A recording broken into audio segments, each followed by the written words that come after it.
बहुत बहुत स्वागत है आपके अपने YouTube चैनल शिवप्रिया ऑफिशियल में। दोस्तों, सनातन धर्म में नवरात्रि का विशेष महत्व है।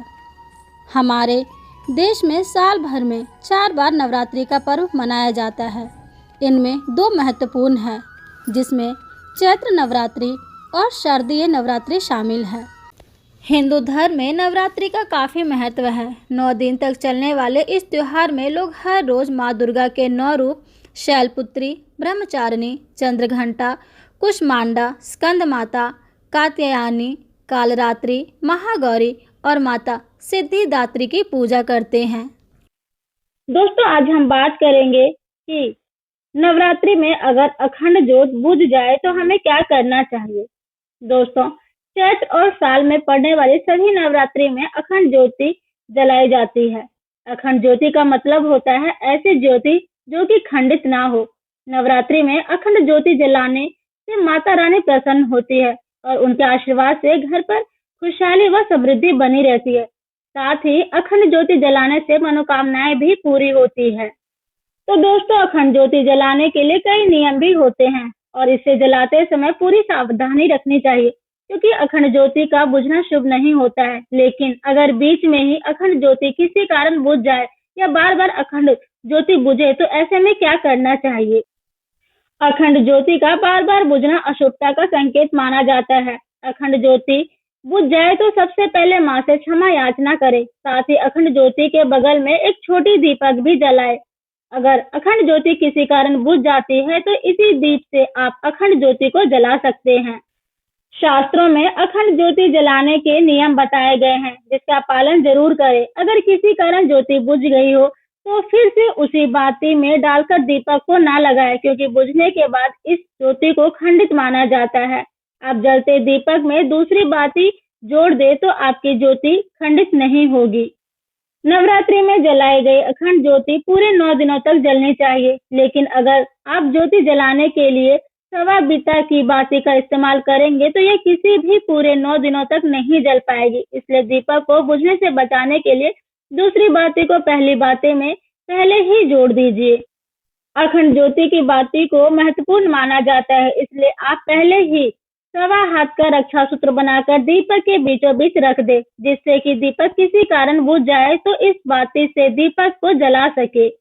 अगर 9 दिन पूरे होने और नवरात्रि के खत्म होने के बाद भी दीपक जलता रहे तो इसे फूंक मारकर या किसी भी तरह से खुद नहीं बुझाए, बल्कि दीपक को स्वयं ही बुझने दे।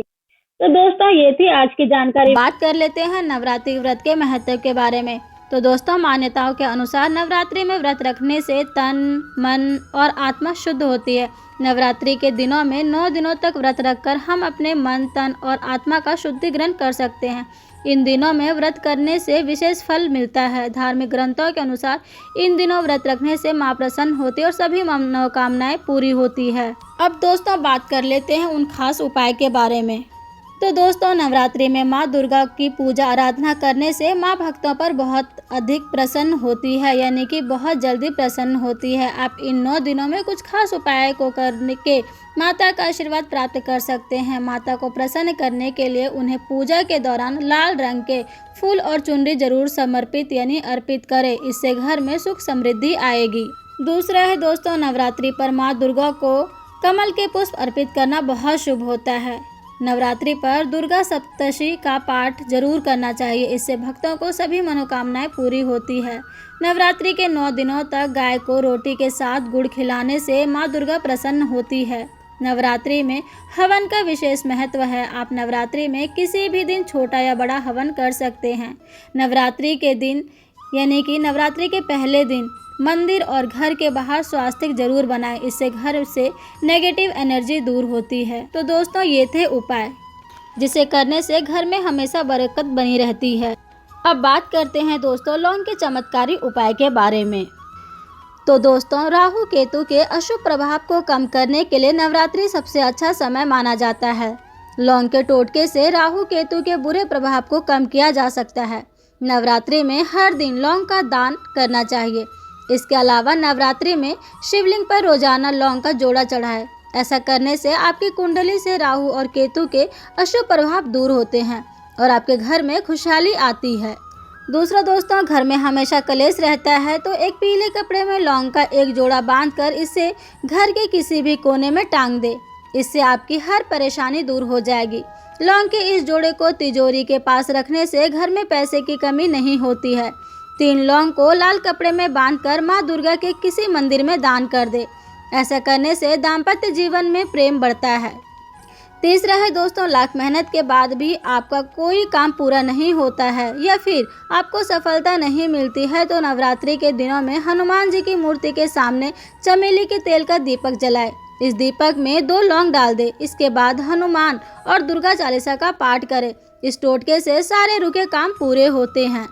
और दोस्तों, अब चौथा है कि घर में आर्थिक तंगी रहती है तो माता रानी को गुलाब के फूलों के साथ 2 लौंग भी पूजा में अर्पित करें। इसके अलावा एक लाल रंग के कपड़े में 5 लौंग और 5 कौड़ियों बांध कर तिजोरी या फिर अलमारी में रख दे। यानी कि 5 लौंग ले और 5 कौड़ियों को एक साथ बांधकर तिजोरी में रख दे।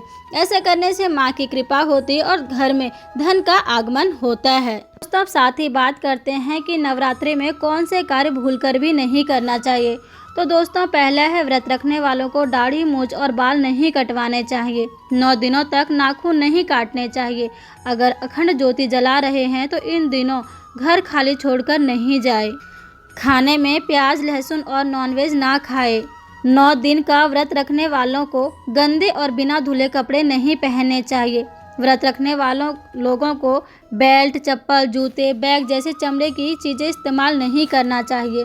व्रत रखने वालों को 9 दिन तक नींबू नहीं काटना चाहिए।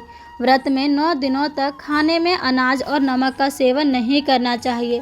विष्णु पुराण के अनुसार नवरात्रि के व्रत के समय दिन में सोना निषेध है, यानी कि वर्जित है। फलाहार एक ही जगह पर बैठकर ग्रहण करें। चालीसा, मंत्र या सप्तशती पढ़ रहे हो तो पढ़ते हुए बीच में दूसरी बात बोलने या उठने की गलती कतई ना करें। इससे पाठ का फल नकारात्मक शक्तियाँ ले जाती है। कई लोग भूख मिटाने के लिए तंबाकू चबाते हैं, यानी तंबाकू चबाते हैं। यह गलती व्रत के दौरान बिल्कुल ना करें। व्यसन से व्रत खंडित होता है। शारीरिक संबंध बनाने से व्रत का फल नहीं मिलता है। अब दोस्तों, साथ ही एक और उपाय के बारे में बात करेंगे जो दोस्तों आपको नवरात्रि के दौरान करोड़पति बना सकता है। तो दोस्तों, पहला है नवरात्रि के दिनों में हर 9 दिन हनुमान जी को पान का बीड़ा अर्पित करें। इन 9 अगर अखंड दीपक नहीं जला पा रहे हैं तो सुबह शाम घी या तेल का दीप जलाना ना भूलें। दीपक में 4 लौंग डाल दें। 5 प्रकार के सूखे मेवे लाल चुनरी में रखकर माता रानी को अर्पित करें। देवी मंदिर में लाल रंग का ध्वजा किसी भी दिन जाकर चढ़ाएं। देवी माँ को ताजे पान के पत्ते पर सुपारी और सिक्के रखकर समर्पित करें। माँ दुर्गा को 7 इलायची और मिश्री का भोग लगाएं। मखाने के साथ सिक्के मिलाकर देवी को अर्पित करें और फिर उसे गरीबों में बांट दें। छोटी कन्याओं को छोटे छोटे पर्स में दक्षिणा रखकर लाल रंग के किसी भी गिफ्ट के साथ भेंट करें। और दोस्तों, नवरात्र के दौरान अपने घर में सोना या चांदी की कोई भी शुभ सामग्री, स्वास्तिक, ओम श्री, हाथी, कलश, दीपक, गरुड़, घंटी, पात्र, कमल, श्री यंत्र, आचमनी, मुकुट, त्रिशूल खरीदे और देवी दुर्गा के चरणों में रखें और इसकी पूजा करें। फिर नवरात्र के अंतिम दिन उस सामग्री को गुलाबी रेशमी कपड़े में बांधकर तिजोरी व रुपये रखने की जगह रख दे। इससे आश्चर्यजनक रूप से धन में वृद्धि होगी।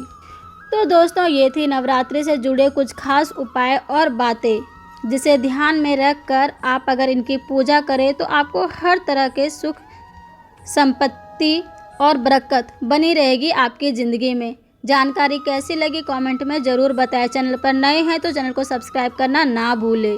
सभी को जय माता दी। हरे कृष्णा हरे राम, हर हर महादेव।